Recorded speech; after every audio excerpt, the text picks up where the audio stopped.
everyone, welcome to art class. We are going to be starting our ceramic projects. We are going to be making some jars here. So today I'm going to show you how to make the basic jar form, and then you are able to add your own details, textures, images. That's all up to you. But here's how we make the jar. Let's go over our tools that you're going to need.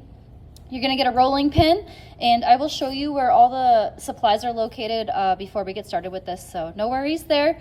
But your rolling pins, you will need some yardsticks because we are making these out of slabs, and I'll show you what those are in a minute. Your yardsticks or pieces of wood, some of them are just pieces of wood, you just need to make sure they're the same thickness. So for example, you would not want to grab two where one is really small and one is really thick like this. So this doesn't work. I'm going to use this set because they're about the same thickness. You're going to place these out in front of you for your project. I'll move mine in just a minute. You will also have a box of tools. Each table gets their own box of tools, so just grabbed a random table here for today. Everything you need for building wise will be in these boxes, and you won't need everything. And of course, you're going to need some slip, which is just a clay and water mixture. So you'll have cups of these on your tables as well. And you also, last thing, clay tarp, which I already had rolled out for you today. If you are rolling the clay directly onto your tables, it's going to stick. So you want to make sure you put the tarp on there so that you're able to remove your pieces nicely and they're not stuck there. So when you are ready, you'll get your clay. Just a reminder, when you get your clay, you need to wedge it, which is a way that we get the air bubbles out of clay. If we have a piece of clay and we don't get the air bubbles out first, the air will expand in the kiln, which will cause explosions. And when a piece explodes, it's not that it like blows up usually, it's that it just starts cracking within itself. So it's just called an explosion. To wedge the clay, the proper way is to put your hands together where your thumbs are touching and you are making, I call them angel wings. And when you are properly wedging, you're just rocking the clay back and forth. And it ends up turning into a ram's head shape. So you can kind of see it starts to swirl around itself to make the horns. And this is its like face, the nose part. So, or you can just hit it against the table or against your hands. And no, we're not like smacking these against the table. We're not throwing it as hard as we possibly can because clay can also bounce or roll, and we don't need it to roll onto the floor because then it would be getting dust and impurities in it, and I can't fire it anymore. I already have a piece wedged out, so I'm just going to grab that and exchange it for it.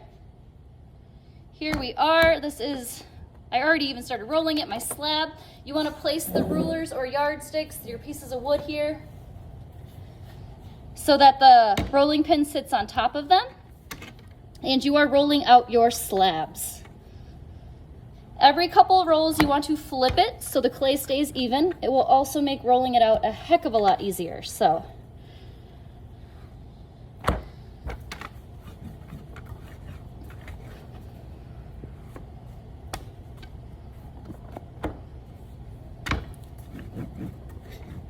and once it can no longer be rolled out, you know it's ready to go.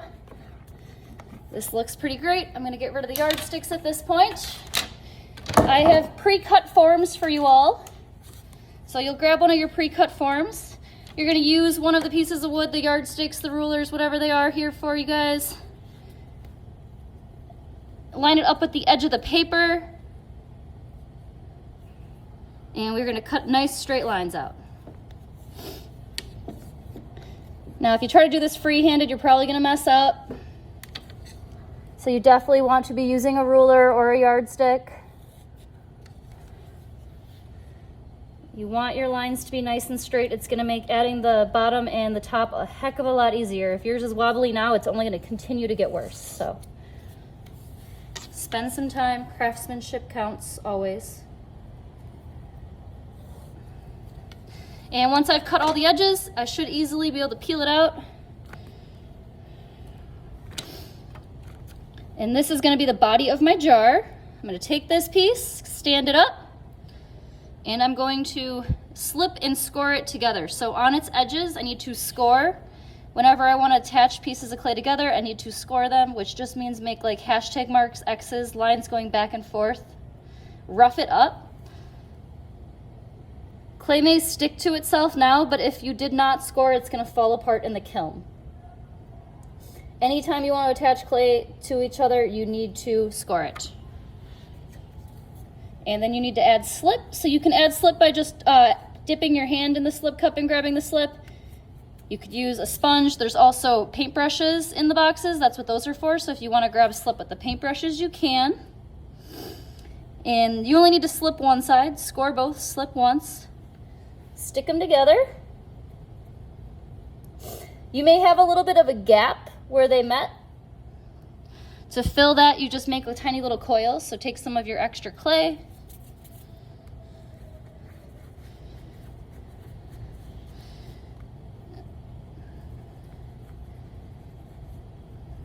Some of you may have a gap on the inside of the box. Some of you will have it on the outside.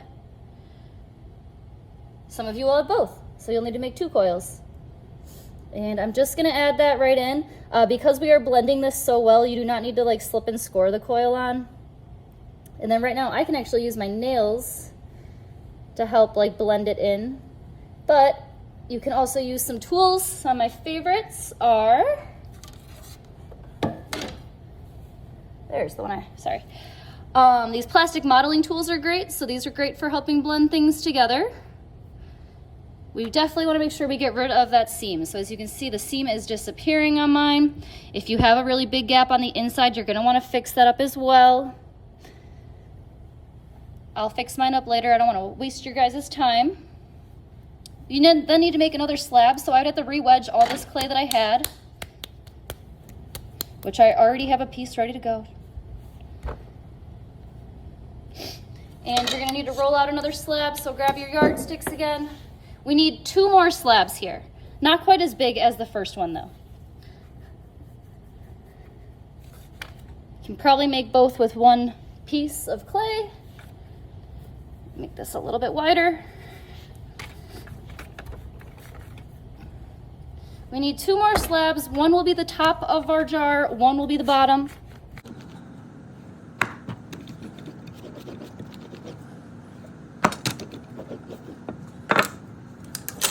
Bottom one is really easy, so I'm just going to take the jar and cut out the bottom half.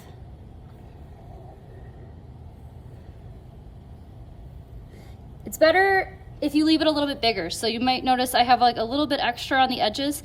It's way easier to cut more off later than if it's too small and we have to stretch it. So if you want to make it just a tad bit bigger, that's okay. And I'm only going to get rid of part of this. I don't want to ruin it. I'm going to attach the bottom by slipping and scoring, of course. All right. I scored it. I am now just sticking the top to the bottom, or the sides to the bottom, my bad.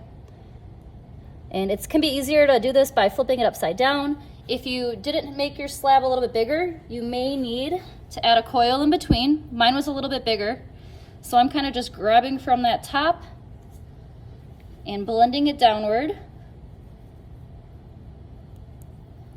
so that this will all be nice and smooth. You won't see any seam lines.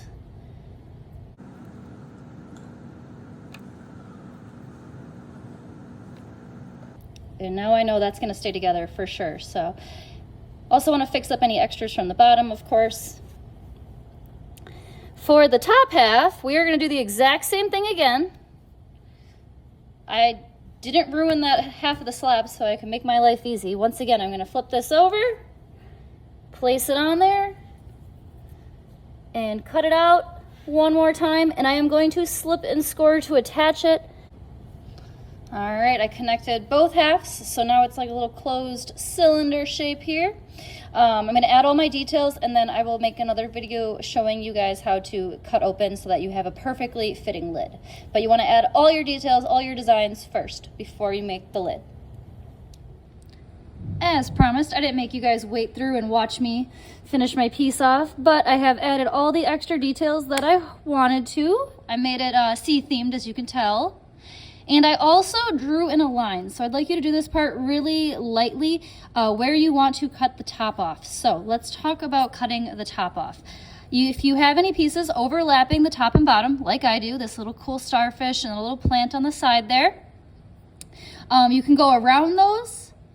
You could just make a random line. It's kind of all up to you, but what you need is to have a key, which means a spot where it's going to fit together perfectly. So for example, my key is the starfish tentacles right here. It's where the lid will have to match up. So I'm going to cut this off. I already made my line.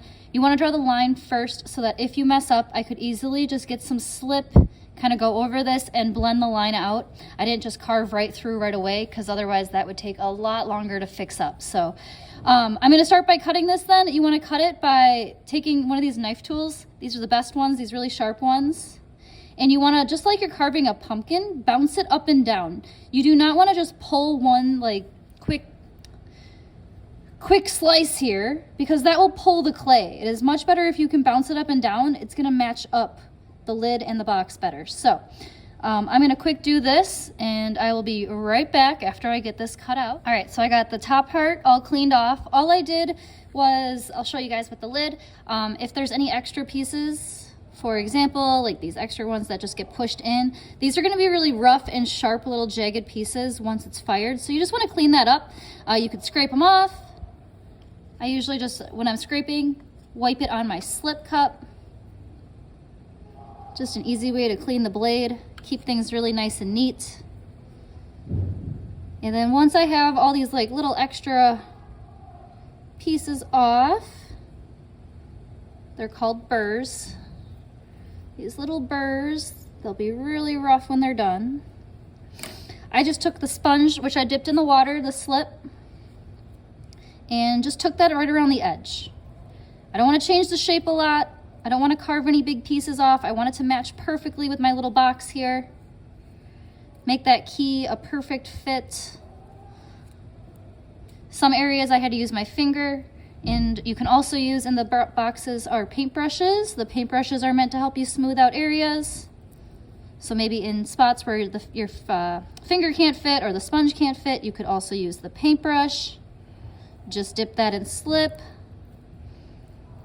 And you can really smooth out all these rough little jagged edges, so you don't have to worry about accidentally cutting yourself on them when the box is fired. And because we didn't change a lot, it should fit your box perfectly. So I'm going to put this back on here and show you what that looks like. I got to make sure I match it up right. And you might be thinking, well, why would I put it back on? Isn't it going to get stuck together? It will not. As long as you have not slipped and scored it, the lid will be able to be separated. We want to keep them together while they're drying because then they will shrink at the exact same time. Clay does shrink a little bit as it's drying. If you had them separate, they would shrink to be little different sizes. Now they will shrink to be the exact same size and they will always perfectly fit. But because I made that little key, and you guys don't need to like show me this, because I made that key, this will not be sliding around at all either. It fits perfectly on there, and that's why we are doing that. So you need to add a little key somewhere so that your lid will be tight and it won't be flying off once it's fired.